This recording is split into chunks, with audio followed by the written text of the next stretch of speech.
বইমেলা আসলে নতুন বইয়ের গ্রান কিংবা নতুন স্টলের নতুন রঙের গ্রান নাকে আসে। কখনো কি ভেবেছেন এবারের বইমেলায় আপনার নাকে আসবে এরকম পোড়া বইয়ের গ্রান?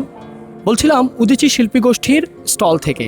সেখানে রয়েছে সে সময় পুড়ে যাওয়া স্টলের প্রদর্শনী, হারমোনিয়াম, তবলা আরও শিল্পীদের নানান সরঞ্জাম নিয়ে বিক্রি কেন্দ্রে জায়গা পেয়েছে এবার। বইয়ের পাশাপাশি এই প্রদর্শনী এক নীরব প্রতিবাদ। কি বলছে সাধারণ মানুষ এবং স্টলের কর্তৃপক্ষরা? ভেতরে ঢুকতেই চোখে পড়বে ছাই লাগান নথিপত্র আর আগুনে ঝলসে যাওয়া হারমোনিয়াম। এগুলো কেবল বাদ্যযন্ত্র নয়, এগুলো এক সাংস্কৃতিক সংগঠনের 56 বছরের তিলে তিলে গড়া এক ইতিহাস।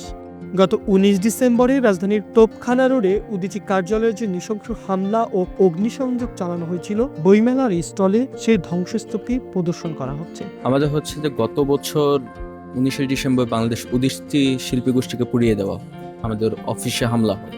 তো এই হামলার পরে যে অবস্থা, একটা অফিস কেমন হয়ে যায়, একটা সাংস্কৃতিক চর্চার জায়গা, একটা তীর্থস্থান কেমন হয়ে যায়, পুড়ে যায়, ওই জিনিসটাই আমরা ফুটাই তুলছি। মানে এক প্রকার ধরতে গেলে একটা আমরা নীরব প্রতিবাদের মতো আমরা আমাদের বাদ্যযন্ত্র, পোড়া বাদ্যযন্ত্র, আমাদের পোড়া বই, এই জিনিসগুলো প্রদর্শনী করতেছি। আর এর মাধ্যমে বোঝাতে চাচ্ছি মানে আসলে সংস্কৃতি চাপায় রাখা যায় না। স্টলের ঠিক উপরেই লেখা রয়েছে একটি হাড়হিম করা হুমকি। আগামীকাল বাম, শাহবাগী, ছায়ানট, উদীচীকে তছনছ করে দিতে হবে। জবি ছাত্র শিবিরের সেক্রেটারির এই হুমকির পরদিনই তছনছ করে দেওয়া হয়েছিল প্রগতিশীল এই সাংস্কৃতিক আস্তানাটি।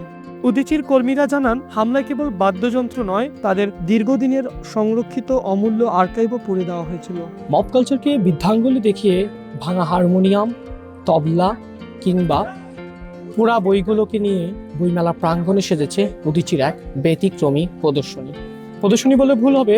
এই ট্রেন্ডে বিক্রি হয় নানাধর্মী বই। সে বই পেতে যখন আসছে পাঠকরা, তারা দেখছে এরকম এক প্রতিবাদী ভাষা। বাংলা ভাষার এই সময় উদীচীর উপর হামলাকে প্রতিবাদ স্বরূপ দেখিয়ে নতুন এক দৃষ্টান্ত দেখালো উদীচী এবং তাদেরকে সতর্ক করলো যারা চোখ তুলে তাকাচ্ছিল শিল্প সাহিত্যের দিকে। তারা জানাচ্ছিলেন শিল্প সাহিত্য শেষ হবে না, শেষ হতে দেবে না। এরকম প্রদর্শনী, এরকম বিক্রয় কেন্দ্রকে, নতুন ভাঙ্গিকে সাজানোকে সাধুবাদ জানাচ্ছে অনেকেই। বাংলা একাডেমির প্রাঙ্গণ থেকে দাদি আমিন, নাগরিক প্রতিদিন, ঢাকা।